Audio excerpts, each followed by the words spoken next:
nina imani kwamba chakula hiki ni cha uzima.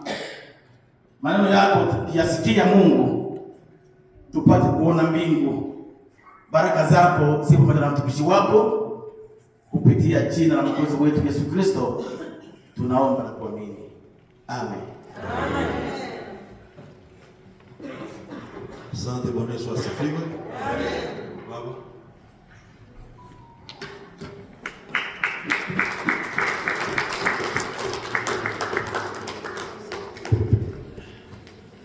Tunatoa pole kwa jamaa, lakini pamoja na hiyo pia tunashukuru Mungu kuwa pamoja na ninyi, sababu kama vile mmesikia, huyu mzee alikuwa mwanamemba wa kanisa letu Methodist, na siku kama hii tumekuwa tuko ele mnyonga kupumzika, ila imefikia kama mauti imekuta wakati sisi wenyewe tuko safarini hapa.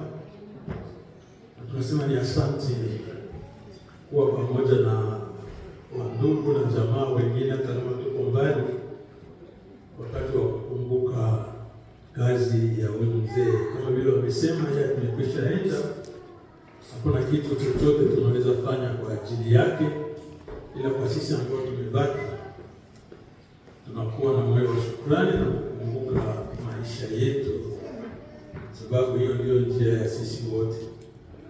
Kama vile wamesema, tangu kuamini kwake na kuanza kazi ameambatana na huyu mama wanaita Mariamu, na huyu mama alikuwa na huduma kubwa, huduma ya maombi na hasa pia ya unabii, na inaonekana kama kwa wale ambao walikuwa wakiongoza hiyo kikundi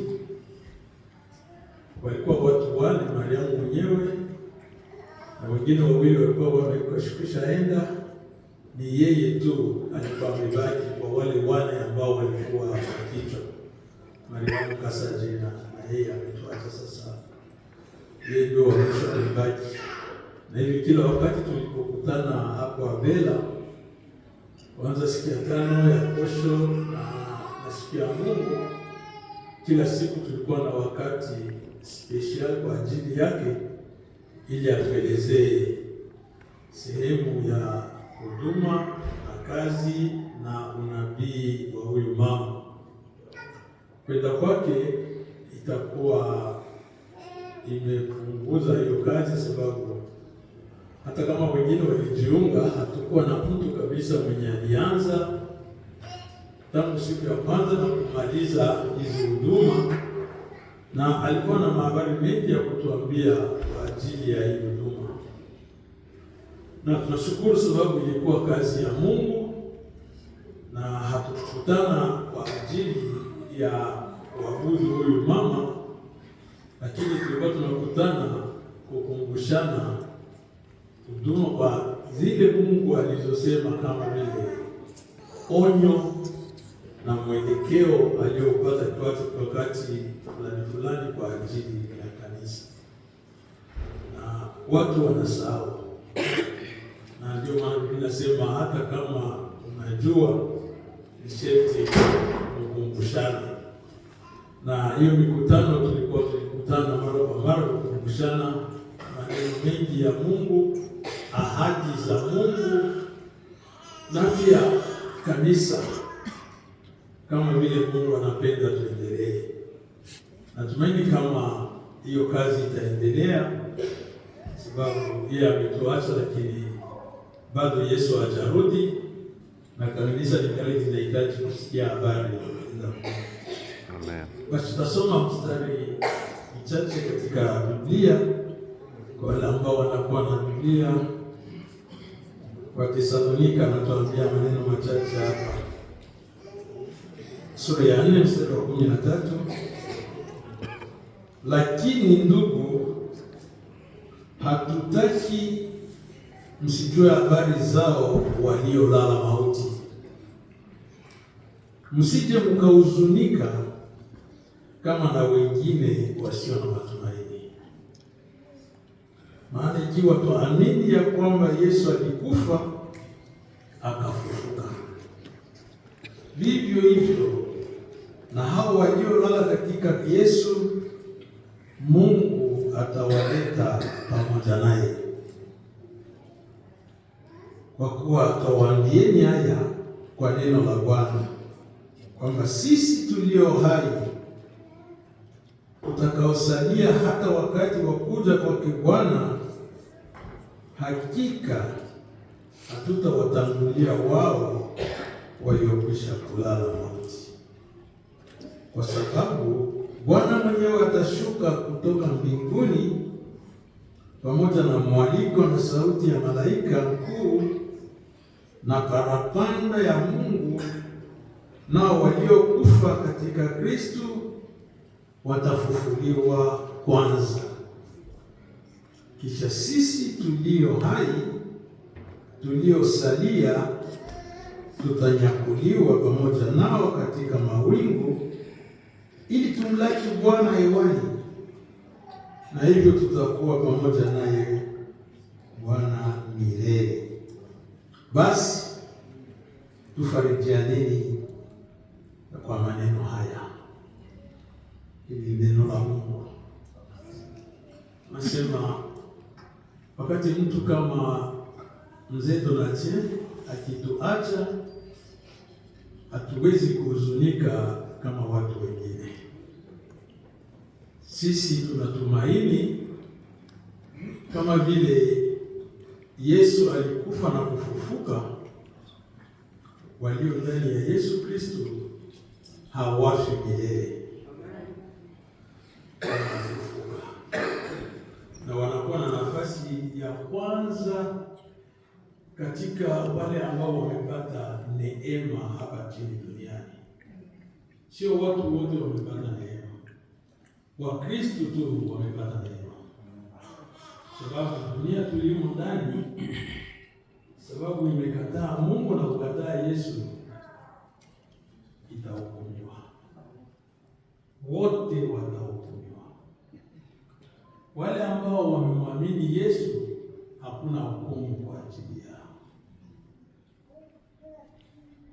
Na kuna siku ambayo hii hukumu itaanza hapa chini duniani, na tunajua kama inaweza kuwa wakati wowote, sababu dunia inaendelea kuwa katika dhambi, na wale ambao wanaamini Yesu wanapona, na ikiwa haujaamini Yesu uko katika hatari ya mauti. Iwe sasa, iwe unakufa, kama hauna Yesu uko katika hatari. Ingekuwa heri ujiponyeshe sasa. Hawa ndugu Donatien na wengine na wa Mariamu walijua hiyo siri, wakamwamini Yesu wakapona, na wametiliwa nafasi maalum. Biblia inasema mbele Yesu hajakuja kuhukumu dunia, wale wote waliomwamini watanyakuliwa, watafichwa ili wasione hukumu yenye itaangukia hii dunia. Sidhani kama Mungu anacheza na dhambi. Anasema mshahara wa dhambi ni mauti. Haya mauaji yote yenye kufanyika Kongo, na haya mambo yote yanafanyika hapa Amerika, Europe na nafasi zingine, italipwa kwa damu ya watu siku moja. Hakuna dhambi itapita bila malipizi. Na kama huko ndani ya Yesu unajitia katika hatari wakati dunia inapigwa. Walio ndani ya Yesu wanaokoka. Amen. Na hawataona yale mambo. Ikiwa Yesu atakuja siku hizi, waamini wenye kuwa hapa watanyakuliwa mbele. Na nasema hiyo siku watu kama wa Donatien watakuwa tayari wamekwisha fika. Mbele wenye kuwa haya wanyakuliwa, wale ambao wamelala ndani ya Yesu wako na privilege ya kupanda na kumwona Yesu mbele ya wengine. Na wale ambao watakuwa hai watakwenda kumuona. Wengine wote wenye hawakujua Yesu hawatapanda, watabaki katika makaburi. wao tu wako na hiyo privilege ya kupanda na kumwona Yesu mbele, na walio hai watawakuta, na wengine wote wenye hawajui Yesu wakiwa katika makaburi watabaki katika makaburi, wenye watakuwa hai watabaki hapa chini ili wapigwe sababu ya dhambi za ulimwengu. Wakati tunaaga watu ambao wanaenda ndani ya Yesu, linasema hatuna huzuni, tunasema asante sababu wametutangulia, na tunajiombea sisi wenyewe ikiwa tuko hai wakati wanamuona Yesu na sisi tunyakuliwe, na ikiwa tutakufa mbele, hebu pamoja na wale wote wenye walikuwa ndani ya Yesu tunyakuliwe, na wale wenye hawatanyakuliwa watangoja hukumu hapa chini duniani. Na sababu hao wenzetu wamepona hukumu, hatuna huzuni, tunafurahi, tunasema asante, umetutangulia. Mungu atusaidie na sisi tutawakuta huko. Amen. Hivi siku kama hii ni siku, kama utakuwa ndani ya Yesu ujiponye. Huyu Donatien alijua sekre ya kupona ndani ya Yesu. Kama uko ndani ya Yesu na uko hapa, usitoke hapa bila kukamata decision. Hukumu ya ajabu itakuja kwa wenye wako ndani ya Yesu. Wenye kwa ndani ya Yesu tu watapona. Mungu awasaidie mchukue hiyo decision mbele ya kutoka. Mungu awabariki. Amen.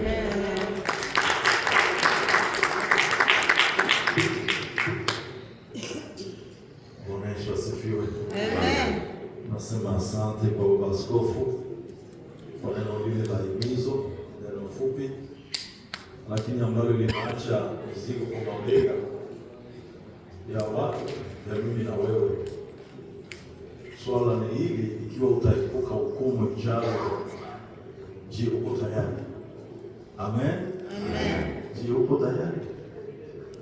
Na kama hauko tayari, nasema unaweza kuwa tayari siku ya leo. Bwana apewe sifa. Amen. Ile kitabu cha Amos, nabii anasema nini? Jitayarishe kukutana na Mungu wako.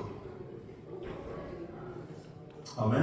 Amen. Anasema jitayarishe kukutana na Muumba wako, na Mungu wako. Shetu uko tayari. Na kujitayarisha ni kujitakasa, ni kwanza kumpokea Yesu kwa maisha yako, kisha kuishi maisha ya utakaso yenye kujitenga na dhambi. Sio kuja kanisani tu, sio kuvaa mavazi mazuri tu, ni kuosha mioyo yetu. Bwana apewe sifa. Amen. Kuishi mbali na dhambi wakati tayari kumpokea Yesu Kristo na kuenenda katika njia yake. Na labda unaweza kuwa uko hapa kila wakati tukiwa na matanga, kuna vitu fulani ninasema kwamba kila saa ni mzuri kwa walio wazuri. Bwana asifiwe. Amen. Hata hapa kwa matanga unaweza kumpokea Yesu. Haleluya. Amen. Unaweza kukumbuka kwamba ile siku tulikuwa Masha Town. Kumbukumbu mzuri, si vile? Tulikuwa Masha Town. Ilikuwa ibada ya kukumbuka mzee wetu Donatien ambaye alituacha. Na siku ile nilitoa maisha yangu kwa Yesu. Bwana apewe sifa. Amen. Kumbusho mzuri. Hata maisha ya mzee wetu ameenda, bali itaacha ushuhuda na wokovu kufanyika nyuma yake. Na kwa hiyo ninapenda kusema hivi, mimi sina uoga wa Kristo. Haleluya. Amen. Namshuhudia kila siku na kila saa kwa kona za barabara, kwenye basi, kwenye train. Hapa Marekani ndio tunakuwa na magari. Na ukiingia gari yangu kama uko na mimi pale, kuna siku mtu mmoja tulikuwa nikitembeza naye ananipita hivi, ananiangalia na sema ule mzee naoza na kichaka. Sababu mimi kule niko kwa volani, niko ninatembeza na niko ninasifu, niko ninaimba na niko ninaomba. Siku ile na machozi kitiririka. Bwana asifiwe. Amen. Sikuwa pale. Sina haya ya kumsifu Yesu. Amen. Sababu sina mahali pengine ambapo nitaenda kumsifu Yesu. Kama una haya wewe ni lako. Lakini mimi hapa ndio mwanzo na ndio mwisho. Bwana apewe sifa. Amen. Napenda kukupa changamoto. Ikiwa uko hapa na haujamjua Yesu, siku ya leo unaweza kumpokea. Ninaambia watu sio sherehe kubwa. Hatutasikia matarumbeta hapa nje, hatutasikia wapiga vyombo na zeze wanapiga, hapana. Lakini kuna mahali zile tarumbeta zinapigwa. Amen. Amen. Wakati unapotoa maisha yako kwa Yesu, kuna mahali tarumbeta zinapigwa. Kuna mahali maisha yako wewe ukipana kwa Yesu Kristo, watu wanafurahi na kuna kwa sherehe kubwa, lakini ile sherehe tumeifichwa hapa duniani. Sababu ni sherehe kubwa na inafanyika tu kwa hatua fupi. Katika roho yako Bwana apewe sifa. Katika roho yako, katika imani yako unasema siku ya leo ninapenda kumpokea Yesu. Na usiangalie mtu aliye kushoto kwako wala aliye kuume kwako. Haleluya. Jiangalie wewe mwenyewe na Mungu wako. Na useme leo ninakupokea Yesu katika maisha yangu. Amen. Siku hizi nimebadili style. Najua hapa Marekani tunapokuwa ibadani na tunapenda kuambia watu wapokee Yesu, kizungu ya wazungu inasema kwamba watu wasionyeshe mikono. Hapana. Mimi niko wa style ya zamani. Bwana apewe sifa. Amen. Ikiwa nataka kumpokea Yesu, umpatishe shetani haya. Unajua hii mambo ya kupokea Yesu siri siri haitufanyike tuokoke kikweli. Inafanya pia tunaishi maisha ya Ukristo ya kisiri siri. Lakini tunapompokea Yesu kiwazi, haleluya, watu watasema yana konge na kiba msochi wa wanga. Si vile ule naye si wa pombe ule kubanamuke leo anapokea Yesu. Ujue wakati unapofanya vile umeleta changamoto. Bwana asifiwe. Na watu wanaanza kukutizama. Nakumbuka miaka 10 nilipokea Yesu. Ndugu zangu, mmoja tu ndio alikuwa amebatizwa, wengine wote walikuwa bado hawajapokea Yesu. Na nakumbuka wakati ule nilipompokea Yesu, na baada ya miaka 2 wakaniambia unapenda kubatizwa, nikasema hapana saizi. Napenda nisome Biblia. Bwana asifiwe. Amen. Nikachukua miaka 2 kila siku ninasoma Biblia. Kila siku ninasoma. Yaani ilikuwa kama ndani yangu Mungu anaweka kiu ya neno la Mungu. Bwana asifiwe. Amen. Na kila siku ninasoma. Nilipobatizwa ikaanza kama vile sasa ni mwiba ndugu zangu wananiwekea. Ukitaka kufanya kitu si unaokoka. Ukitaka kufanya mwokovu anafanyika tena vile. Ukikasirika Mkristo anakasirika. Bwana apewe sifa. Wao ilikuwa ni kunichokoza ili waniweke mwiba, lakini katika Kristo ilikuwa inanihimiza nisimame katika mlengo. Kwa hiyo ukisimama hapa na unasema kwamba mimi huyu mlevi, haleluya, Bwana apewe sifa. Ukisema mimi hapa huyu msherati, nimesimama na nimesikia Yesu anasema na hatujui dhambi yako. Bwana asifiwe. Kizuri ni kwamba dhambi yako ni siri yako na Mungu wako. Imani yako ni siri yako na Mungu wako, lakini shetani tunaweza kumpatisha haya mbele za watu.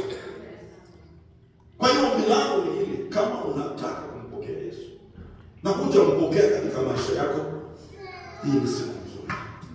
Amen. Ni maombi mafupi. Kama unajua kuomba, mimi nitakupatia maneno. Bwana apewe sifa. Unaweza kuomba baada yangu na unaweza kusema Baba, siku ya leo ninampokea Yesu katika maisha yangu. Na unaweza kufuata maneno haya.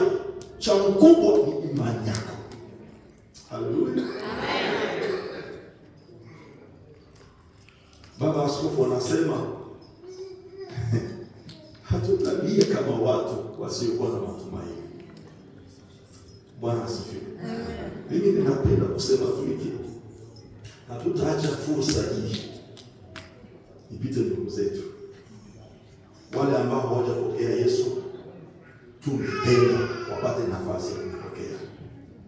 Amen. Amen. Kama hujamjua Yesu, upate nafasi.